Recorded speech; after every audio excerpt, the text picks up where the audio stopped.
selamat siang. Assalamualaikum warahmatullahi wabarakatuh. Terima kasih Ibu-Ibu mau menghadiri acara dari kami, yaitu acara bimbingan dan pelatihan penggunaan aplikasi keuangan buku kas pada UMKM di Andra Brownies di Malang. Ya, jadi acara ini kami persembahkan untuk membantu dalam pengaturan kas. Mungkin kalau selama ini pengaturan kas itu ditulis di buku, biasanya bukunya batik terus digaris-garisi seperti itu. Nah, seperti itu kan ya boleh-boleh saja sebetulnya. Hanya saja ini bukunya iki ono ketumpahan apa atau hilang tidak ketresut, itu kan akhirnya bingung. Kamu anaknya display bukunya ibu tadi. Nah, maka dari itu di sini kami mencoba untuk memberi solusi, yaitu bagaimana sih membuat buku ini itu menjadi sesuatu yang digital. Sesuatu yang digital itu lebih mudah dibawa kemana-mana. Saya yakin ibu-ibu di sini semua sudah pinter pakai HP, pakai komputer, syukur-syukur sudah terbiasa. Nah, itu bisa digunakan untuk dijadikan buku kas. Dimana enaknya kalau menggunakan perangkat digital seperti ini, katakanlah nanti HP ketinggalan atau apa, itu masih bisa diakses, tidak akan hilang sampai berpuluh-puluh tahun pun tidak akan hilang. Kemudian biasanya juga kita perhitungan itu dilakukan oleh komputer, dimana kalau perhitungan dilakukan oleh komputer itu nol itu nggak mungkin kan. Nek hitung tangan kadang-kadang nule itu kok gak melok. Nah, kalau perhitungan di komputer itu 100% pasti benar. Kalau kita butuh perhitungan persen itu pasti benar juga. Kemudian lebih cepat juga. Sehingga kita masukkan angka gitu langsung muncul hasilnya. Jadi kayak misalnya pendapatan 150 juta, persenannya berapa? Kalau 10% sebagai pajak misalnya 12% dari 10 juta berapa? Nah, di sini kalau pakai buku itu kan harus dihitung pakai hitungan tangan ya. Kalau digital, insya Allah semua itu bisa langsung muncul di sini. Ya, akan sangat memudahkan dan juga aman. Tidak akan hilang, resiko dicuri juga tidak ada, perhitungan juga pasti akurat selama kita memasukkan angka-angkanya benar. Nah, jadi seperti itu ibu-ibu, mohon disimak dan semoga menjadi ilmu yang bermanfaat untuk kita semua. Terima kasih. Selamat siang. Wassalamualaikum warahmatullahi wabarakatuh. Waalaikumsalam.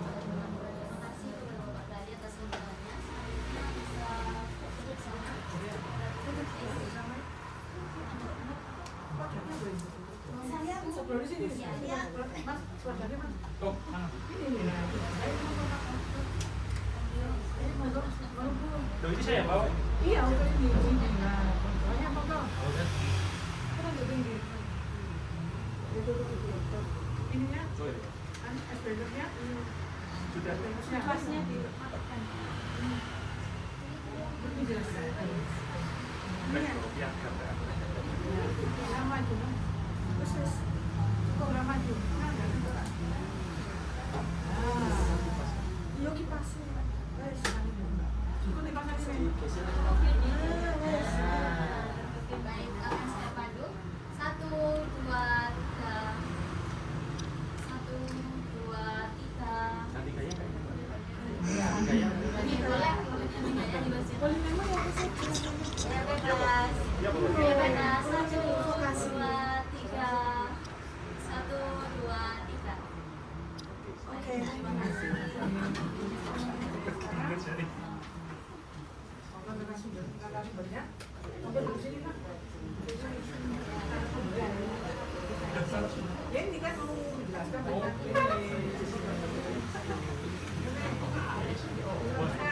Baik, untuk sesi pelatihan yang terakhir akan disampaikan oleh saudari Aprilia di penggunaan aplikasi keuangan kepada saudari Aprilia dan teman-teman. Terima kasih. Assalamualaikum warahmatullahi wabarakatuh. Waalaikumsalam.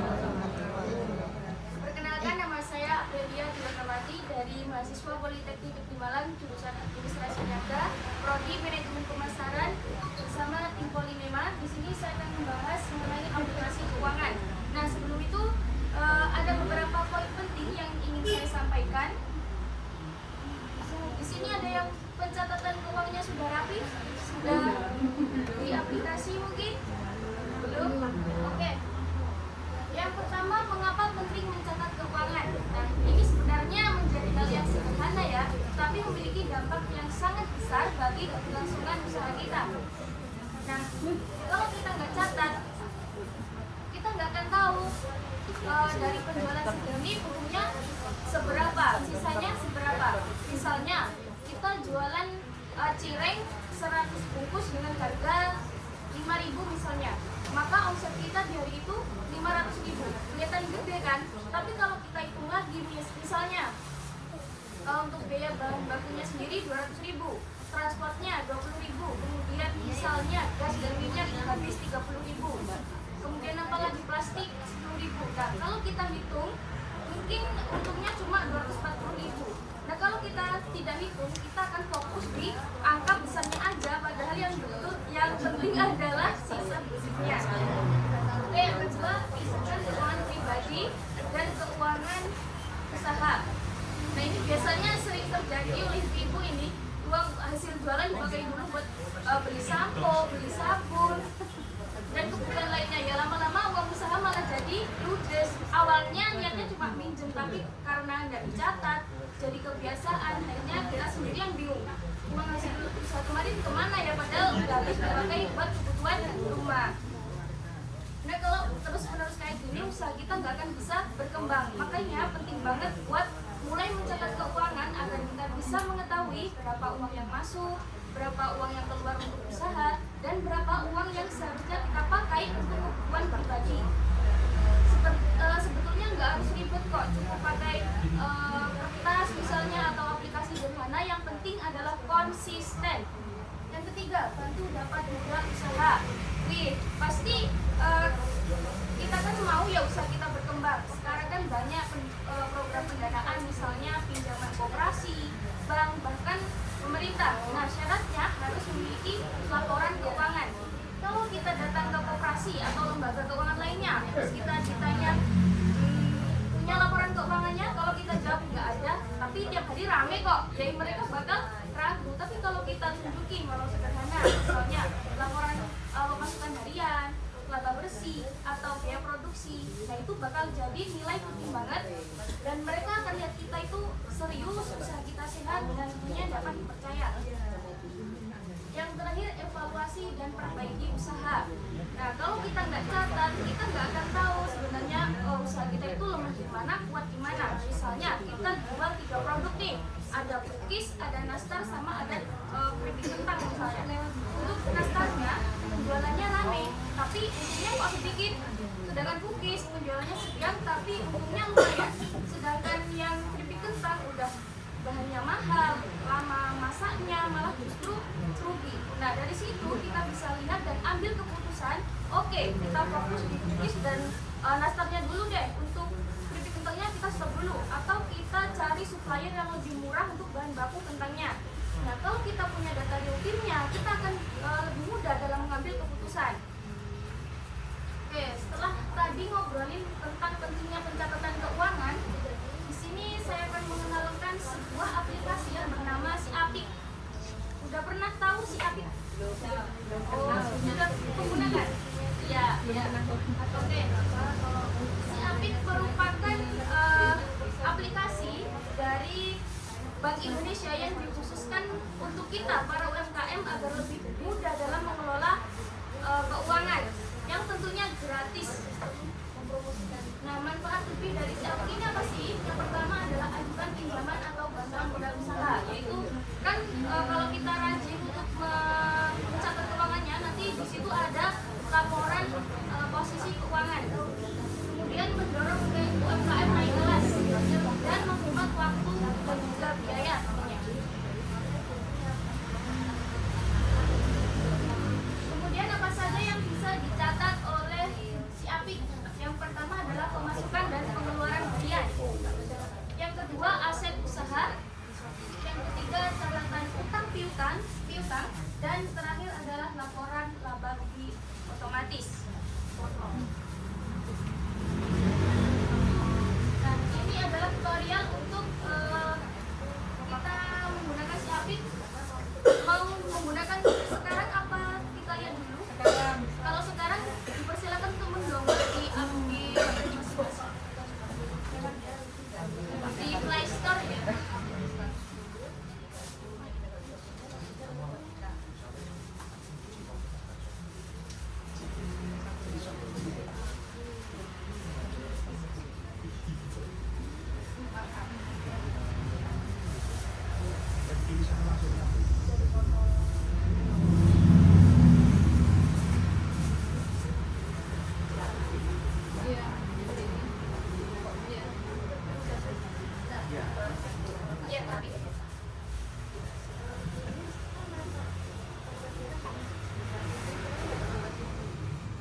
Iya.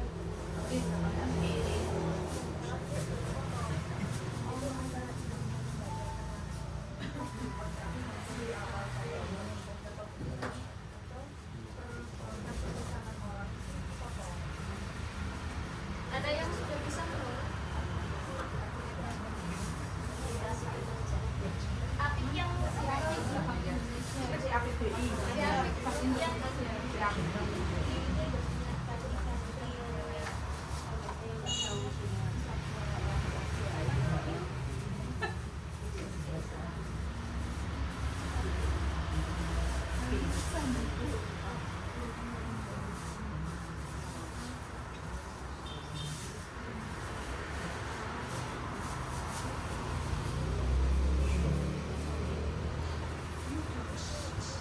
Oke, kita lanjut ya. Untuk yang pertama, kita masuk di nah, tampilannya kalau pertama itu seperti ini ya. Tampilan pertama, nah ini bagi yang belum pernah mendaftarkan, ini bisa diklik bagian daftar.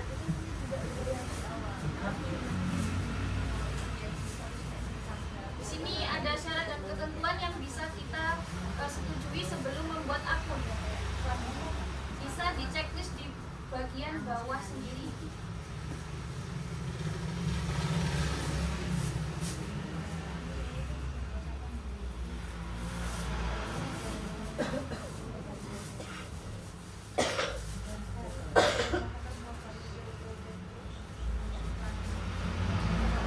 Oke, kalau sudah, isikan nama lengkap dan username sesuai dengan nama yang masing-masing.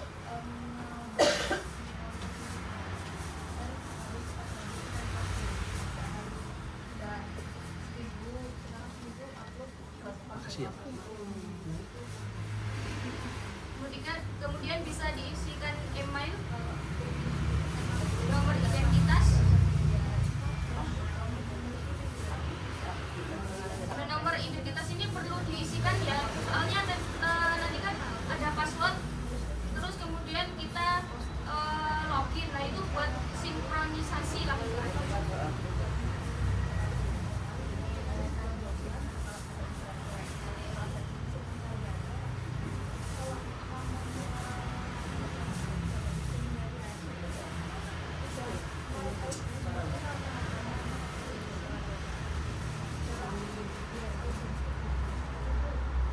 Kalau sudah, kita daftarkan sekarang.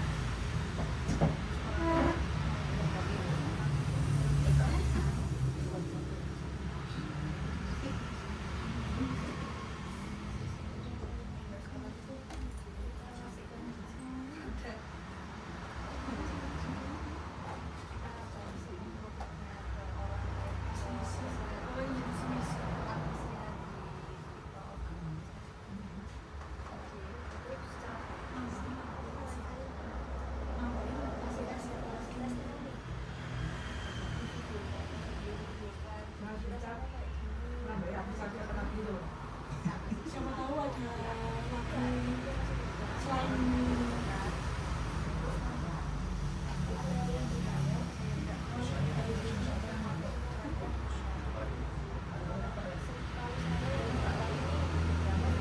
Ibu-ibu sudah sampai mana mengisinya? Atau mungkin yang ada ketinggalan? masih diisi. Isikan hasilnya 1, 2, 3 1, 2, 3 4, 5, 6 9, 0 1, 2, 3. Kalau mungkin yang mudah diingat saja.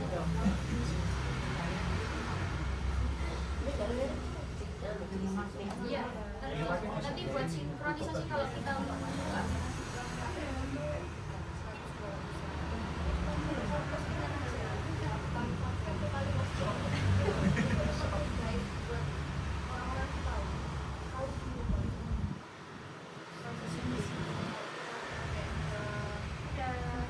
Oh, dan sudah berhasil. Oke. Kenapa? Tampilannya kayak gini. Yang mudah aja 1, 2 Atau kayak nanti gini bisa lagi? dirubah. Oke. balik lagi. Oke. Email yang sudah pakai email yang sudah ada tapi lupa password. Oh, lupa password.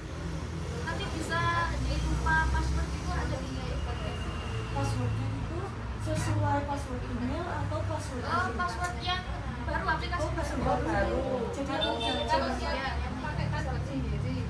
oh gitu ya. passwordnya ada di dalam karakter. Pakai password sendiri. Kalau emailnya nggak apa-apa. Kalau emailnya cuma pakai akun.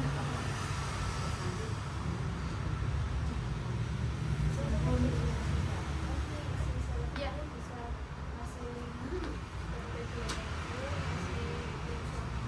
Oke, kalau sudah isikan username yang tadi kita buat sama password baru yang tadi diisi. Ada 8 karakter, huruf kapital 1 dan simbol.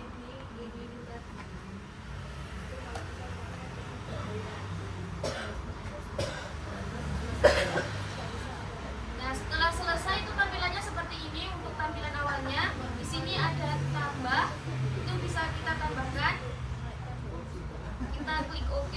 Nah, di sini ada beberapa sektor usaha yang bisa kita pilih.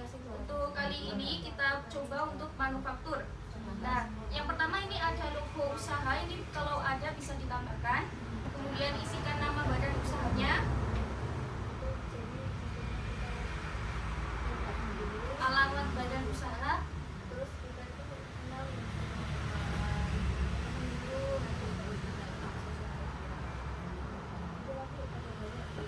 setelah diisi bisa diedit.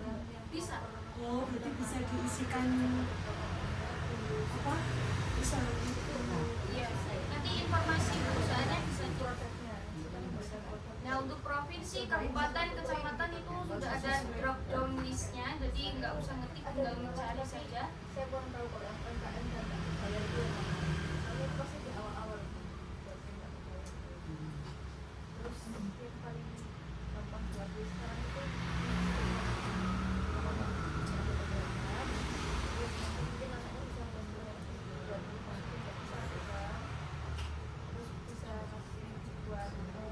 Silakan diisi alamat email kalau ada, website. Kemudian kalau pemilik itu wajib ya. Kemudian deskripsi usahanya.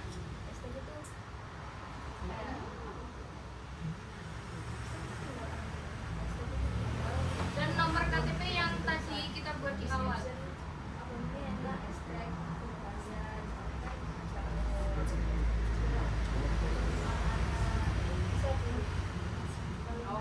sesuai sama ya, badan usaha saya. kemana sih? Nama UMKM saya. Nama badan usahanya, nama UMKM panjenengan semua.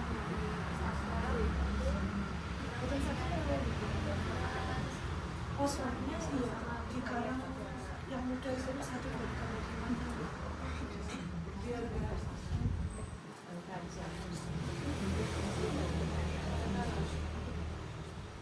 Kurang tahu. Kemarin itu ada produknya itu buat pembukaan.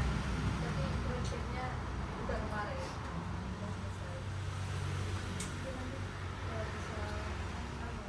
Kalau mahasiswa itu bisa main ke aplikasi. Jadi kalau ada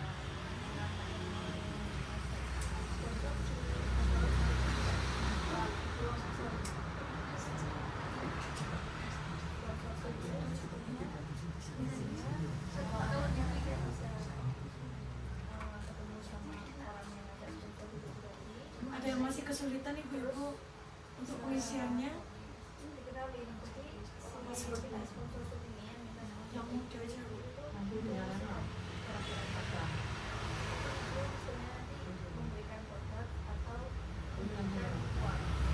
Oke, setelah itu kita pilih jenis usahanya sudah.